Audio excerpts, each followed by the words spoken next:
Welcome to the Growing Tall Poppies podcast. I'm your host, Dr. Nat Green, and I'm so excited to have you join me as we discuss what it means to navigate your way through post-traumatic growth and not just survive, but to thrive after trauma. Through our podcast, we will explore ways for you to create a life filled with greater purpose, self-awareness, and a deep inner peace. Through integrating the many years of knowledge and professional experience, as well as the wisdom of those who have experienced trauma firsthand, we will combine psychology, accelerated approaches, coaching, and personal experience to assist you to learn, to grow, and to thrive. I hope to empower you to create deeper awareness and understanding and stronger connections with yourself and with others, whilst also paving the way for those who have experienced trauma and adversity to reduce their suffering and become the very best versions of themselves in order to thrive. Thank you so much for joining me on today's episode. I'm really excited today to bring you our next guest on the Growing Tall Poppies podcast. It's my pleasure and privilege to welcome a wonderful lady who I've just met only a few weeks ago. She's a fellow author in our recent book, Empowered Women Empower Women. I'm so pleased to introduce you to her today so we can all get to know more about this wonderful lady. So let me introduce Anneli to you all. Anneli Johansson is a Swedish-born time-saving transformation coach, speaker, and author. She runs Creating Smiles by Anneli, where she helps women save time, money, and pain whilst moving towards feeling happier, healthier, and wealthier. And don't we all want that? Since 2019, Anneli has empowered women all over the world to break free from feeling stuck, to go for their dreams and desires. She is a true inspiration that walks her talk and leads by example. When Anneli isn't coaching clients, hosting workshops, or giving speeches, she loves to spend time in nature, travel, and explore the world. And it was almost 3 years ago that she split her time between Sweden and Portugal to mostly work online, which gives her the freedom to choose the best of the two. So with this flexibility to travel, meet her family regularly, and to volunteer in helping humans and animals in need, she truly wins each and every day. So welcome, Anneli. It's so great to have you here. Thank you, Nat. I'm so happy to be here this beautiful morning. And let me also throw in that you've not only given us time, but it's also your special birthday today. So I feel very blessed that you are giving us the gift of your time and wisdom on your birthday. So happy birthday. Thank you very much. I get beautiful flowers from your screen as well. The poppies. Excellent. Oh, thank you. Very good. Yes, happy birthday. So can we just start with you giving us a brief introduction of who you are and what you do in the world? I am, or my name is, because I'm not my name, I'm Anneli Johansson, and I am, and I guess I've always been a smiling, positive person that has a helping hand for those in need since I was kind of like a toddler. Mm-hmm. And that way of being, I guess, took me to some of the things we're going to talk about today. But it also brought me to creating Smiles by Anneli, because when I was going to figure out what to call my business or I kind of, I'm not this, I'm not that, but I do create smiles. And I do believe that a smile it doesn't cost anything, but it can make such a difference for another person. I mean, just imagine you meet someone in the street and you give a warm, honest smile and a couple of minutes of your time. And at times you made that person's day. Maybe they didn't talk to someone for a week. I mean, Absolutely. just creating smiles, and you can do it in so many ways, and your smiles are spreading and making other people spread smiles as well. So yeah, that's why Creating Smiles by Anneli, that is me, I would I say. love that so much. And just the warmth and just even hearing you talk about that, this warm glow inside. And I felt good just listening, and you light up when you talk about it. So that's beautiful. It Yeah. felt good. Yeah, excellent. Yeah. And I think Yeah. what a wonderful gift to give the world, to show up every day as yourself and shine your light in the world by helping make other people feel good through something even as simple. I say simple, but it's not simple for everyone, as a smile, as a starting point to change people's lives. Yeah. It sure is. Yeah. And So, yeah. and what else? I know that you've obviously made a big decision to spend time between both countries. Can you tell me a little bit more about that decision? Yeah, that is that's a decision. For many, many years, I always felt lost. I almost always felt that I was kind of in the wrong place. I have been moving forward, changing, doing this and that, and things brought me 3 years ago. Coincidences or synchronicity, whatever you mean. Portugal was on my bucket list. I had never been here. I've spent quite a lot of time in Australia, though, and I love it. Okay. And when I got here the first time, I went in my tiny car after the van of a friend and colleague, former colleague of mine, driving down here because she had found Portugal. And then I came here again. And the second time, like just seeing it open up for me.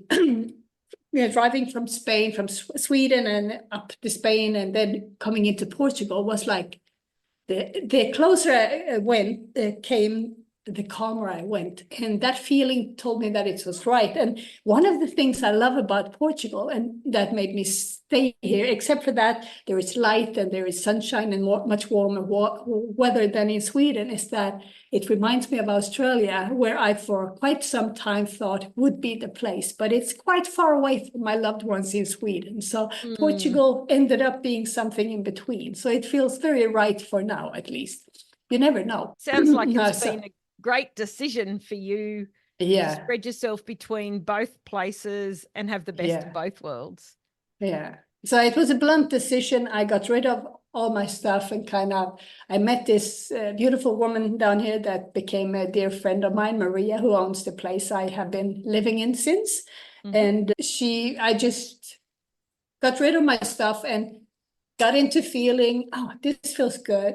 I don't want to be here. Okay, let's do it. And I did. And like the feeling afterwards when I take those blunt decisions, when you feel this calmness, kind of confirms to me that, okay, it's not certain, it doesn't feel safe, nothing like that, but it feels right. So let's do it.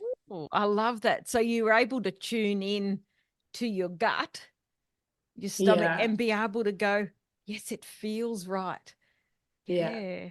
And I know, and we'll talk soon about what you've been through and all the things that have got you to the point where you were able to make that decision, that when we've been through trauma, and for a lot of my listeners that have been through trauma or some sort of adversity, it can be really hard to tune into our gut, to trust ourselves, to think that we'll make a decision that might be okay, especially when it's scary and there's all this uncertainty. So I love that you're able to go, no matter how scary it is or whatever I think might happen, I check in with myself and I go, yeah, that feels right. I love that. It hasn't been there like that all the time, No. I can say. Yeah, definitely. Has been a process. It has been a so process for sure. It's very rare for someone who's been through trauma to be able to tune in so well to that. So let's go back then. As you know, most of the people that come on here, guests who speak about their trauma experience and what they've been through in their life and how they've navigated those experiences and share any pearls of wisdom they've got that can help others move forward and learn to thrive after trauma. So I'm wondering if you could share, whatever you feel comfortable, an overview of what has happened for you through your life and what you've been through. Oh, well, to not have to sit here all day, I assume that I can divide my life into two big chapters. There's like two big trauma things there. I mean, I've had my share of ups and downs all through life, like everybody else, but there's two major ones. And to start, I grew up with a single mom. It was me and mom. I didn't get to meet my father until I was 18. And she was struggling. I didn't realize how bad then, but there was this evening, one night when I was 8, when everything was like it normally was. I was in bed, I was sleeping, but something wasn't really right. And I woke up, I heard those unfamiliar voices in the hallway, and you know, you get this feeling that something is not really right. And it wasn't, because what I heard was the ambulance coming to pick my mom up because she actually tried to commit suicide.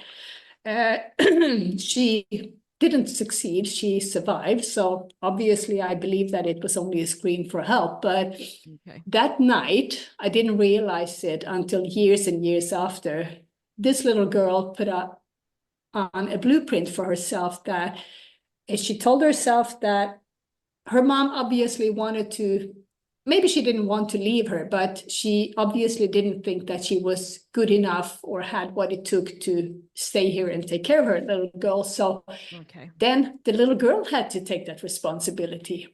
And no girls or boys or children should have that. But, you know, we put those things on. So what she made up that night was, she believed that, okay, I have to become the mom of my mom because she is obviously not that. And to be that, obviously, I need to grow up very fast. I need to be strong. And to be strong in her world meant that she could never, ever show herself weak. Yes. So that night, she closed her doors, the doors of protection, and she moved on with her life. She experienced good things. She had a family. She had a child and moved on, but still this kind of lost. And then fast forward about 40 years or something, she was working in a corporate. She was still smiling because she always was. And she was a doer. She still is. But she was getting tired. So one morning, she had a colleague coming in. It was like 8:15 in the morning, 30th of October, and she was working with economics, like numbers. And you don't go home from work at the end of the month when you do that. So she was sitting there, and her colleague came up, and he just reached out and said that you look like you need a hug. And he gave her a hug and left. And that, I turned my back, went into my office, and my world just fell apart because he saw what no one else saw. He saw that the smile is there, but she is so tired. She needs something. She's not well. So that day I went home from work and I was totally burnt out. And I will be forever grateful for that hug, because without that hug that day, maybe I would have played games for another 6 months. And I believe that it would have taken me much longer, or even if I would sit here today as happy and confident as today, because I would have destroyed myself. I would have fought my body so much longer. So that was the start of the second chapter of my life. Wow. With that burnout, all these defenses came off. Yes. So suddenly I could cry for the first time. Because during all these 40 years, I hardly cried, because if I let one tear out, I was devastated. I looked like if I had been beaten up. It was like the tears were just so strong. Oh, I can only imagine that, that little 8-year-old girl finally was allowed to cry. Yeah. Yeah. So such a huge moment. So what do you think he saw in that moment that made him think, I just need to give you a hug? he's just that kind of person. Like, he's giving, he's present, he's calm, he's just full of love. How beautiful. So Yeah. you were able to then close the chapter on that part and then move to the second part of your life. Yeah. So that kind of did not finish, but it tore apart what was running my show for so many years, and opened up and allowed me to start feeling again. And that was such a gift. It was painful, but I mean, I couldn't express my feelings. I felt things, of course, but like, it's so important to feel. I mean, your body is telling you what the mind doesn't know yet, or doesn't want to know. Absolutely. Our body always stores everything, whether we want it to or not. Our trauma and our pain is stored within it so tightly and deeply and wound up. And by you getting that gift from that beautiful man, you were able to start the process of giving yourself permission to feel again. Yeah. And that I'm so grateful for that, because without that, I might never have been giving the knowledge that I have today. Absolutely. And I haven't been able to live the life I live today. So I'm so grateful. Oh, absolutely. So gratitude is a very strong part of the learning and the lesson from that story. Yeah. So you said then that you broke it up into two parts. So tell me a bit about that second part. That second part started with that burnout. And like the first year, it was 2013. I don't even know about it. I went home for 3 months and rested. And then I was supposed to go back to work. And I know the doctor said that, so you know, you will be sensitive for stress your entire life. And I kind of, what did they do to me? They did to me, that was where I was back then. But they didn't. I did to myself. But what she said was that in this particular situation, you will be sensitive for stress your entire life. So something needs to be changed.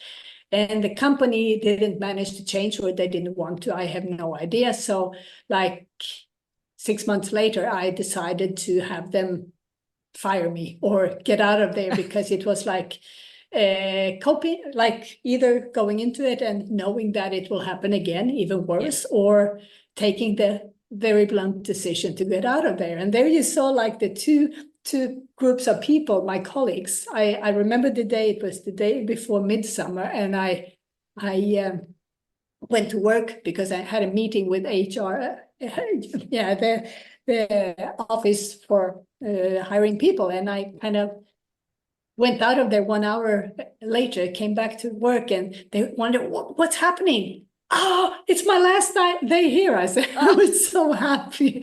And there was these two groups of people, and they were like, oh, congratulations, because it was a lot of pressure. So there was a lot of, like the controller in the place, he was like so on the edge as well. So they knew. But then there was this other half of people, they said, oh, but what if you don't find a new job? And I was so aware even then that I realized that, but what if I stay?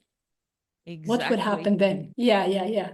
The pain was worth it. And the pain of staying felt like it was so much more overwhelming than the pain of leaving.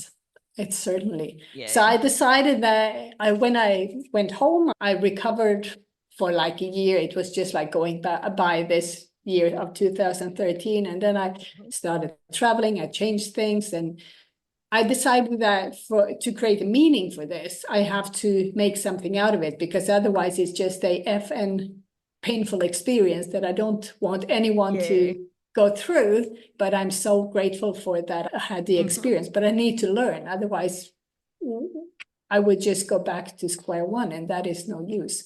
So that is like the learning process started. I had no idea what I wanted to do. I knew what was obviously not for me, and what I didn't like it, and it wasn't healthy. So, but I had no idea, because I felt like a fart in London, if you say so. Like, who are I? I had no education.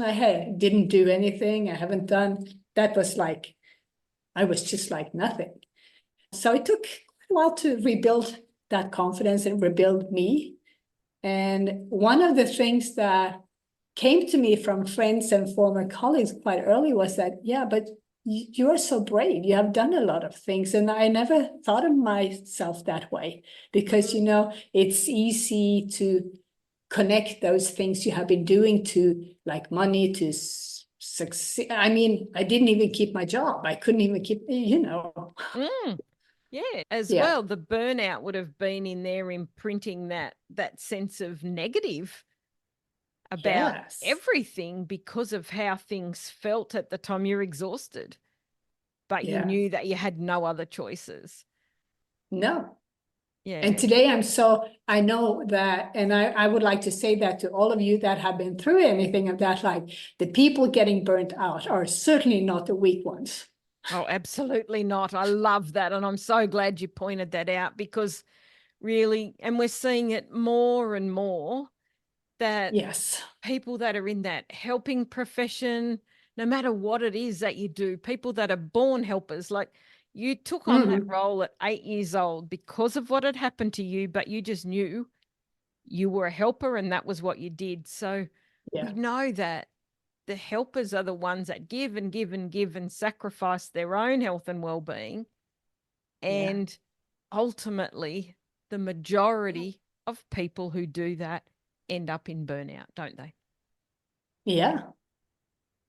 Yeah. And it makes me so sad when I hear people, they are not the first time, the second, third. And I know that, I mean, the most scary thing the doctor told me that day was that you can actually die from a burnout because your body is so smart. So it tells you, it gives you signals, it closes down this, close down that to make you realize you have to pull the brakes, you have to cherish and take care of the most important person in your world, which is not your children or anybody else, it's you. What a very wise doctor.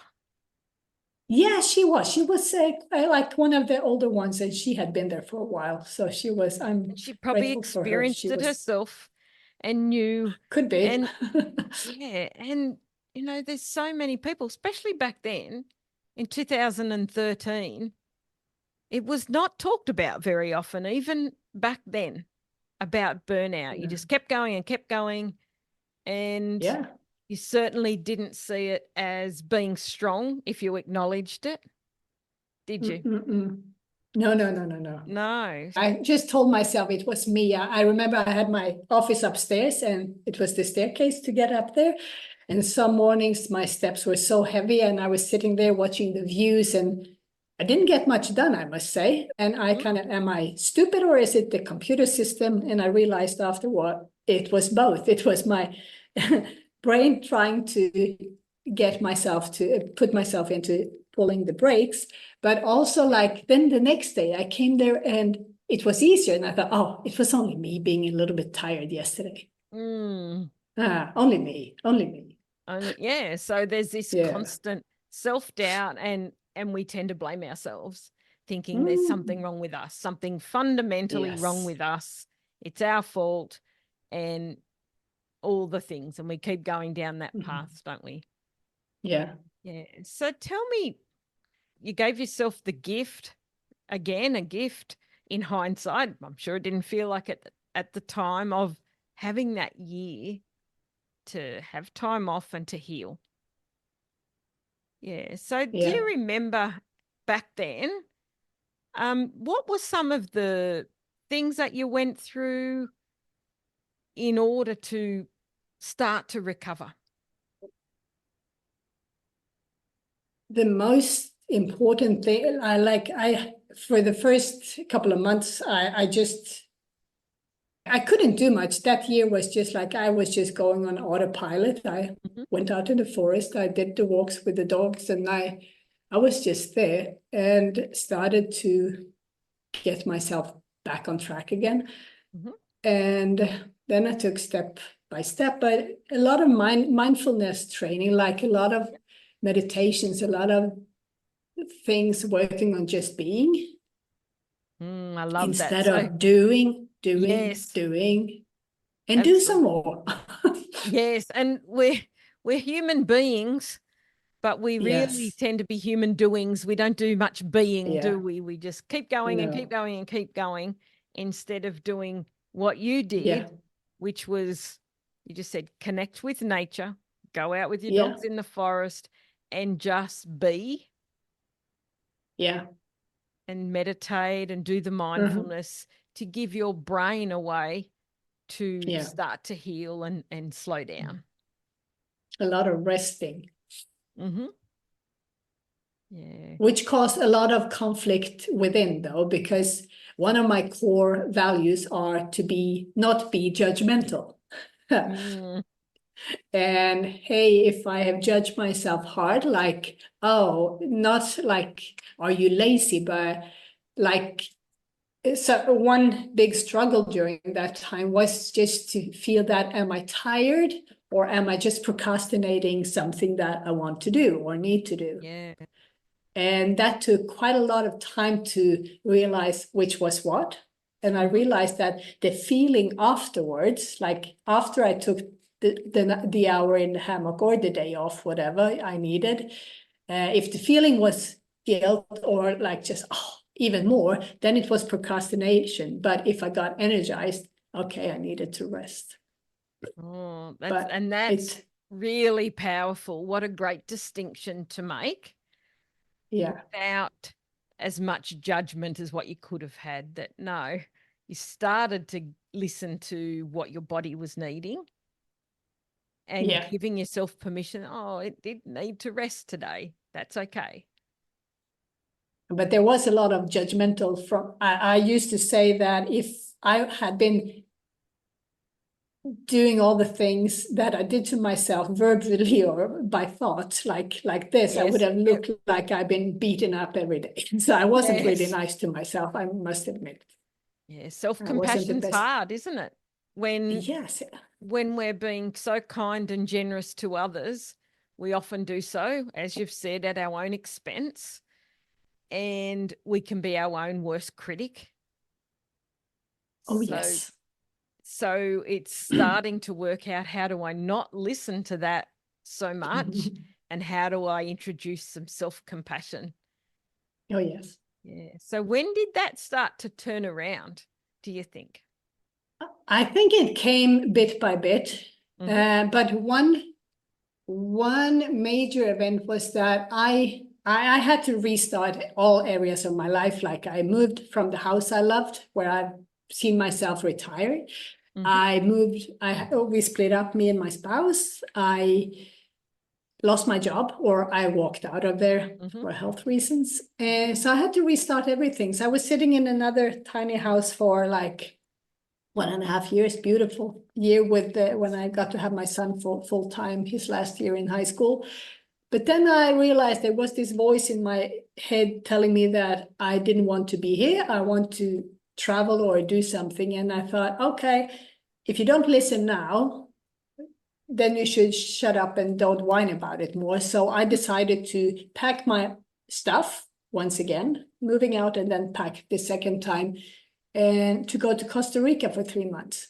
Wow. And those 3 months ended up being five. And in Costa Rica, in the jungle down in Rio Claro, I got really good practice in being present, because I was there volunteering at a place with a beautiful couple, and I was just, no electricity, no this, not that, in the jungle, by this ocean, by the river, just being. I really got to practice being. So I just wrote about it yesterday, and like to just be there. And sometimes here, when I still want to go back there visiting, but to just get into the feeling, I just put on a song I listen to there, and I can go back to that place anytime and just feel the breeze, feel the jungle, feel the feeling of being there. And there, as you said, Swift,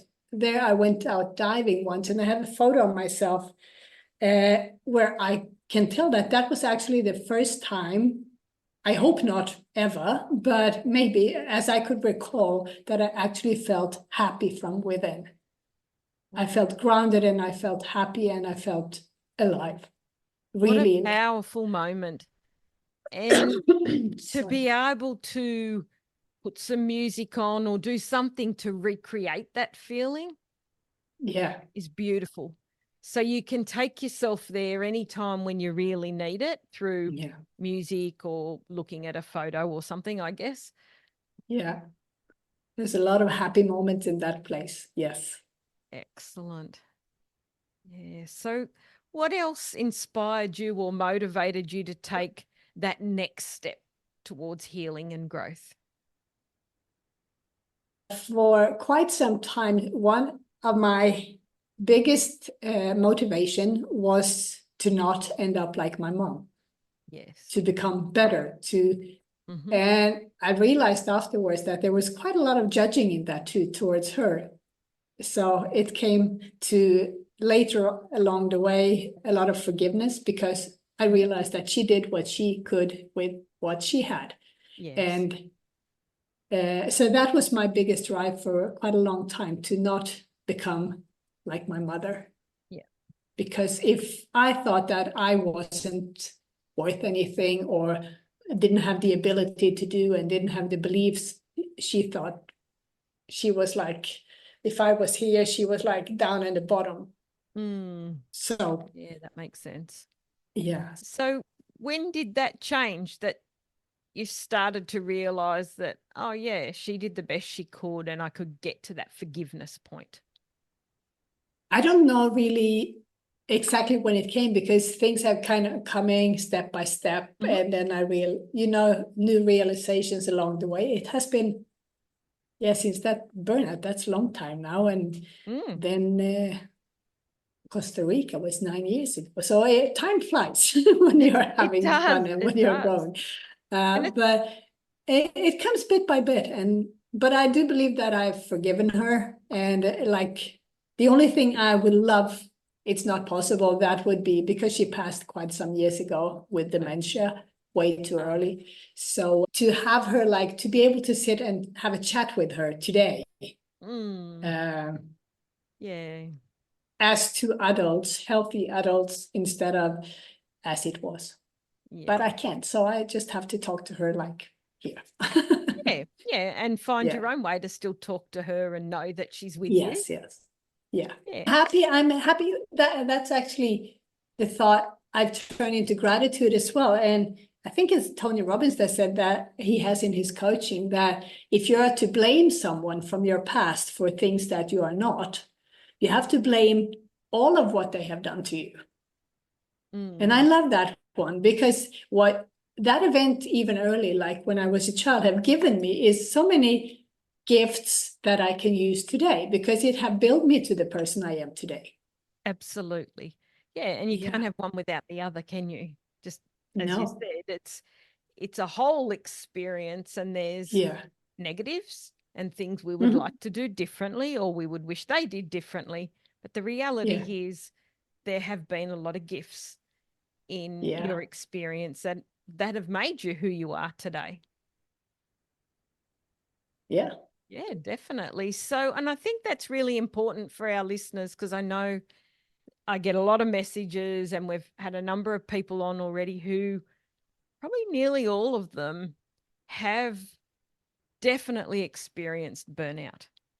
And there's this pressure that we put on ourselves to keep going and really struggle as high achievers, like most of the people that come on and most of the listeners are, that we put on ourselves that, well, okay, we've had a break, we should be better. We need to move forward. We gave ourselves a week off. We gave ourselves 6 months off. We gave ourselves a year off.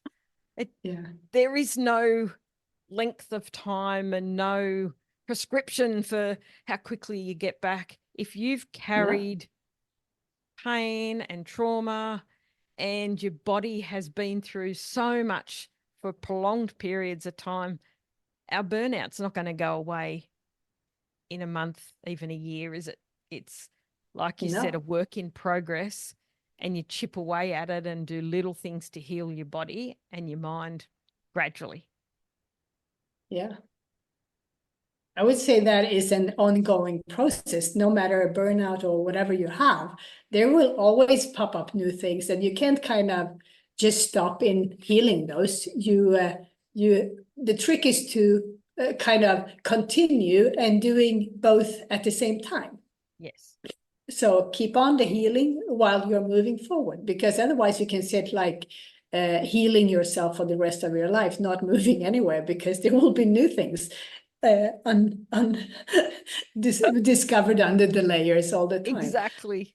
Yeah. And there's always, we peel back one layer and there's always more. And we peel back that layer and there's always more, because we are complex human beings, aren't we? Yeah, sure. So what else did you want to share about your journey? So you've had time in Costa Rica and you've started to recognize all these beautiful things. Where did you go next? It was like I in Costa Rica I became like a nomad, because since then I haven't really had my home, found my place. I think I found it in Portugal now, but it took me closer to where I want to be, and being like, and then it took me to Australia again. I went traveling again. I spent 6 months that time in Australia, and after that, I think that is the craziest kind of travel I've done, because my intention was to go back to Australia. And while back in Sweden, in the meantime, I saw this UPW with Tony Robbins coming up in Sydney. And I thought, oh, September, that would be a great start for my next trip to Australia. And then along the way, I decided no, I'm not going to Australia.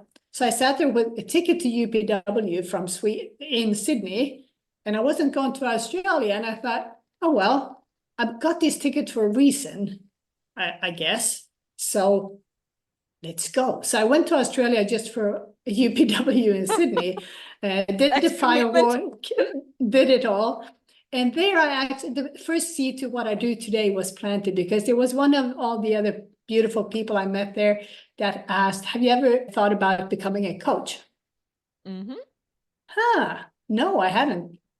I had still had no idea what I wanted to do, but that was the first seed of that process. And I realized that when you have been through things, you actually can relate to a lot of things that my clients are having. So that means that you can help them by sharing your story and your experiences. Yeah, lived so experience. That was the first.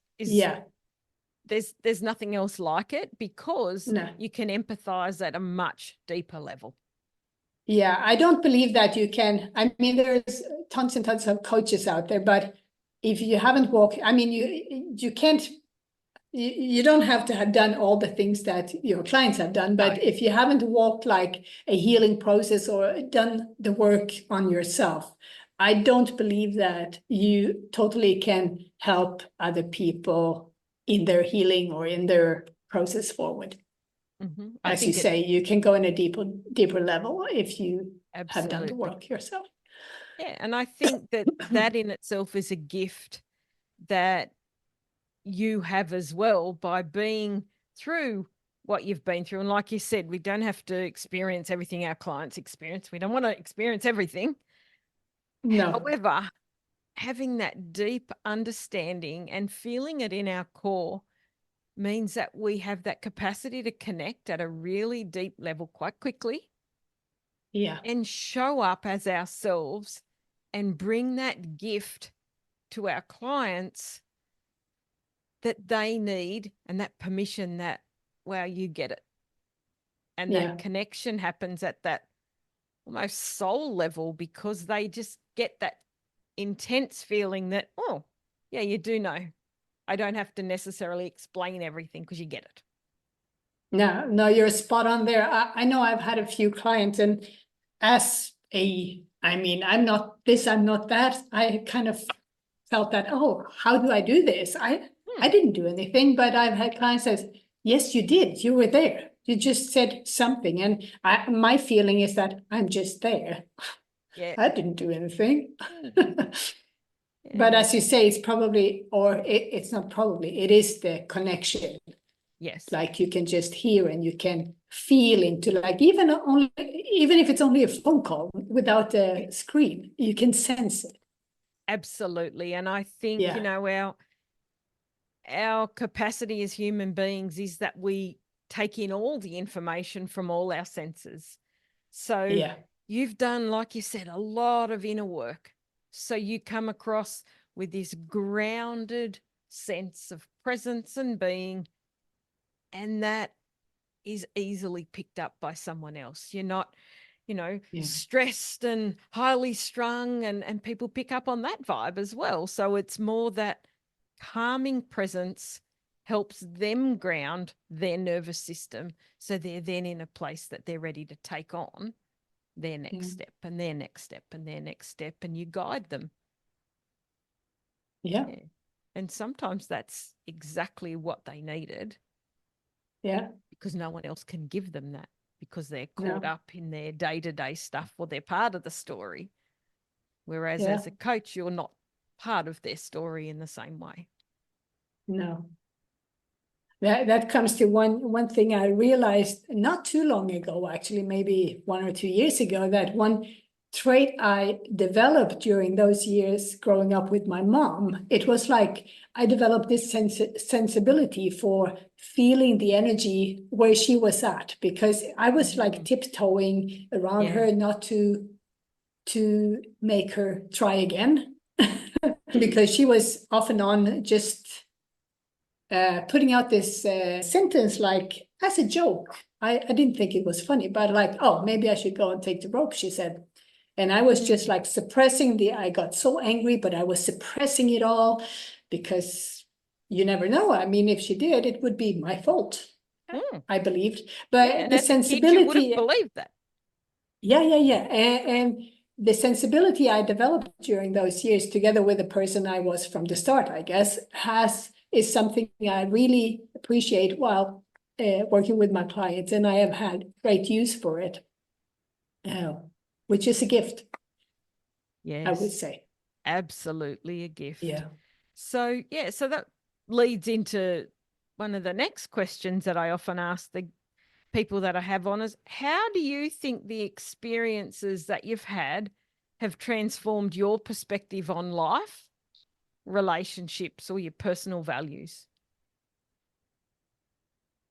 I think for me, it has turned it upside down, because for all these years until I had a burnout, I was feeling lost, but I had a good life, but it wasn't my life, because I suppressed myself. I held myself back in all ways. I mean, in school, I could have been here. I was here.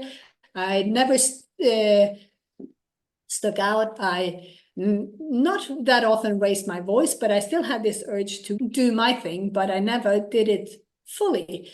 So I held back, reduced myself, and even my language, my body, like, it's so many things. I could do a speech, and then I ended up with maybe, like, I put myself the safe way out in all areas. So I just went through life mediocre. So as not to stand out, so to keep yourself small, so you wouldn't noticed. I kept myself small because, like, those old beliefs was definitely. That if I didn't know it all, if I wasn't strong enough, I would be weak, and then I wouldn't survive, which is terrible. So I kept myself small, which is, I mean, if I think about it today, it's ridiculous, but it's not, because it's belief systems that are so deep. But as back to your question, like, what it has changed is, like, it had made me live from inside and out instead of from outside and in, and being confident in that I am enough and that I can actually do what I like, and it will be good. What is just as it is supposed to be right now, and if I just have faith in the process, it will be good. And I proved it to myself so many times. So it is. And to rest and to, like, the being doing, if I've come to the point where I actually find that 1 hour in the hammock is work, because that hour having time off gets me more productive, and it makes more things done. Oh. Forcing won't do the work. No. So how often would you give yourself permission to spend time in your hammock and just hang out Sometimes there? I think way too often, but Never too often, never. Self-care, No. you're looking after yourself. Yes, I know. Still a little judgy thing up there, Yeah. old patterns. There's still one of those. Yeah, there's those little reminders and those tweaks. Yeah. And again, Yeah. it's that, do you listen to that, or do you go, no, Yeah. I deserve my time in the hammock today? Yeah. And that's also one big gift, or change, is the awareness of what is really going on inside. Because for many years, when I started my journey, I was asked, what unworthy thoughts are you thinking? Or you're all those limiting things. And I didn't think any of those, but I don't know. I don't think those, but I realized that they were so deeply hidden. So I didn't hear them. No, So it was a if I protective didn't, mechanism. yeah. So there was so much protection, and I'm so happy that I'm soft and vulnerable and authentic and me. Oh, and I love So it that's so the much. greatest gift. Yeah. That shines out in every part of your being. Just sitting here watching you, talking to you now, I can see, wow, after everything you've been through, you just made the decisions to finally show the world who you are. Yeah. And turn up as you, that was okay and that was enough. It was more than enough. Yeah. Yeah. So that you went to Tony Robbins, you did that Yep. training, and then they, oh, maybe I will be a coach. What happened then? Were there any other main turning points? There was a couple of things that, synchronicity, when one thing leads to the next, that leads to the next, and so on. So I came home and I met a friend of mine who is also a coach, and I was working part-time in a coffee shop where she had her practice. And one day because I entered this coach training with Tony Robbins and Chloe Madanes, and because she told me that it was like a training that I can build up my business on. Mm-hmm. And then she gave me the next, what would you say if you throw your hat off and shoulder my practice, because I am moving on, and next step. So I became the coach, and I started off there, and I moved away from that work, and then the travel went on again, and I ended up in Portugal. So step by step, moving and changing, but still the core is that I still help people. I still love traveling. I'm still curious. I want to explore, learn more, help those in need. Yeah. Yeah, so many gifts in there. So Yeah. are there any specific qualities or personal attributes that you see as being key for someone who's looking to move from trauma into post-traumatic growth? To become aware of what you're actually thinking, what is really going on in here. I tell my clients, I tell people when I speak that, having one of those small pocket mirrors that look yourself in the eyes when you feel when something is bring up this mirror instead of projecting things on the outer world. Because when you're in trauma, when you have just experienced it, you're out there, you're not in here. Yes. So allow yourself to feel and allow yourself to go through it, because you're not hitting the wall, you're going through it towards the light that is on the other side. And that is also something I saw a picture of that years ago, because people talk about you hit the wall, and that is so definite. It's like you hit it and you stay there on the bottom and you can't get up, because then you like that.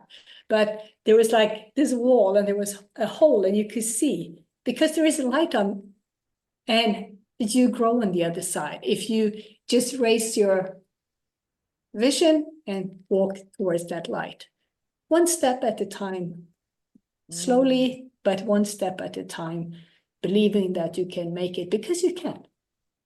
We all can, if we just believe in ourselves. And also I would say to really dare to ask for help. Yes. That's Because a big one, isn't it? That's a big, enormous one. Huge one. And we often really struggle to ask for help, particularly when we're so used to helping others all the time. It's like, oh, no, I'll keep myself small. I'll fly under the radar. No one will see. But it's okay to ask for help. Yeah. That was also one of the beliefs from that, like, can't ask for help because then they see that I'm not strong enough if I can't do it on my own. Yes. Yeah. But you're living evidence and proof that asking for help made all the difference. Totally. I can say that I couldn't have done it on my own. No way. No. So a coach, a mentor, doctor, community, I would say, is good. Community, it's so important. To feel that you're not alone, because you're not alone. Yeah. We are so many that has been through this, and you're not alone. And to get to hear that other people feel the same that I do, actually make you stronger, because it's not only me. Yeah, you don't have to shoulder it all on your own. So you can share the load and support each other and build each other up then, can't we? So true. I love that. So is there anything else that you think would be what I term the breadcrumbs, the little clues through your life that have helped you get through, that you could share with our listeners that would help as they move through their trauma? For me, I would say a couple of them are like, there is always light. I mean, there's always something.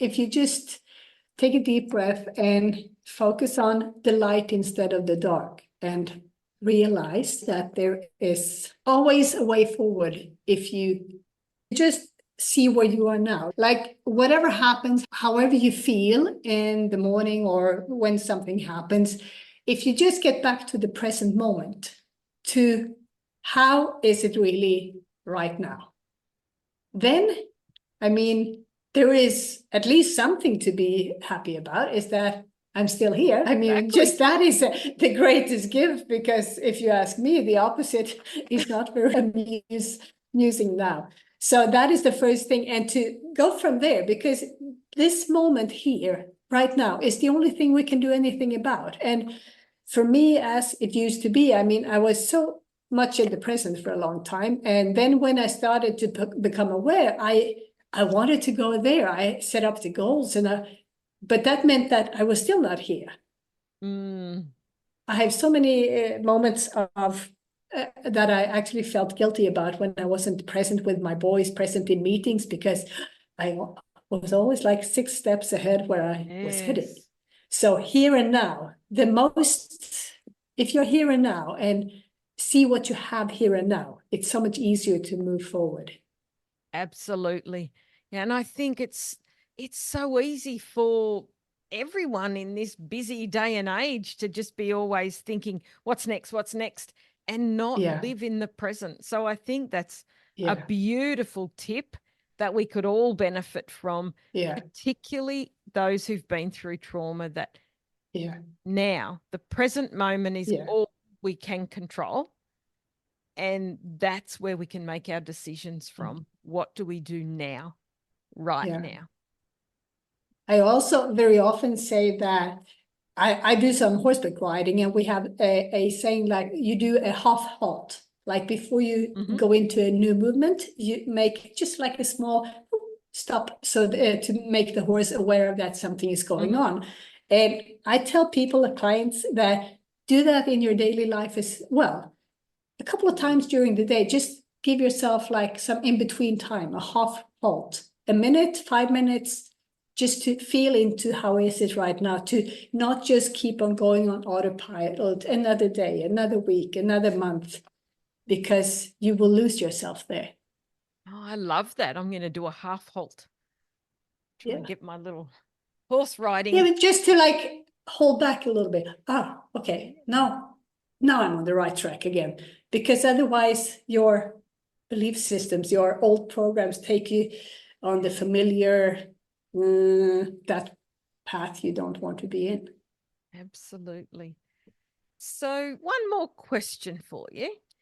What Yeah. do you think your youngest self would think of what you've achieved now? I think she would be happy because I am more where she would have liked to be, like freer and a more free spirit soul than I was then.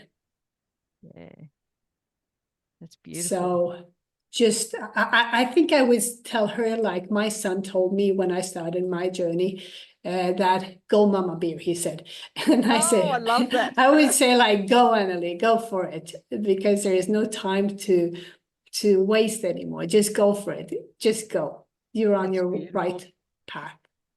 Yeah. Absolutely. And what a gift. What a gift that is, but what a gift you are in the world, Anneli. Oh, thank you. That just warms my heart. So as we move to wrapping up the conversation, where can our listeners find out more about you and find you online if they wanted to check out some of the amazing work you do and how you can help make them smile? Yeah. If you want to find me online, you can Google Creating Smiles by Anneli, and you find me on my webpage. There is a blog page, follow Anneli at wordpress.com. And there is Facebook and Instagram and LinkedIn. And now I actually entered a account on TikTok too, but that's just news. Ooh, TikTok. Now you're putting yourself out there. Woo-hoo. Yeah, I thought I was advised from my daughter-in-law to do that, but I just, yeah, we'll see. Oh, I haven't But graduated over to TikTok yet, so I'm impressed. Yeah, That's we'll good. see. So Creating Smiles by Anneli, you will find me everywhere. excellent. So we'll put that in the show notes and we'll send everyone there to check out all the amazing work that you're doing in the world. And can I just say, honestly, thank you from the bottom of my heart. And the other thing that we've got is the Empower Women book. So I'll put a link. Yes. Put your link on there. If anyone wants to purchase that, they're more than welcome to get on there. Yeah, I almost forgot that one because that's so new and it feels so empowered to be in that Empowered Women book. Excellent. And what a huge achievement to have come from where you were, that little 8-year-old girl, to where you are now and be walking your talk and leading the way as a perfect example of a tall poppy. Yeah. Thank you. Thanks so much for coming today. Thank you so much, Nat, for having me here. And what a great start of a birthday. Yes. Go and enjoy the rest of your birthday. You've got the whole day ahead. I will for sure. Bye for now. Thank you, Nat. See you. Thank you for joining me in this episode of Growing Tall Poppies. It is my deepest hope that today's episode may have inspired and empowered you to step fully into your post-traumatic growth so that you can have absolute clarity around who you are, what matters the most to you, and to assist you to release your negative emotions and regulate your nervous system so you can fully thrive. New episodes are published every Tuesday, and I hope you'll continue to join us as we explore both the strategies and the personal qualities required to fully live a life of post-traumatic growth and to thrive. So if it feels aligned to you and really resonates, then I invite you to hit subscribe, and it would mean the world to us if you could share this episode with others who you feel may benefit too. You may also find me on Instagram at Growing Tall Poppies and Facebook, Dr. Natalie Green. Remember, every moment is an opportunity to look for the lessons and to learn and increase your ability to live the life you desire and deserve. So for now, stay connected, stay inspired, stand tall like the tall poppy you are, and keep shining your light brightly in the world. Bye for now.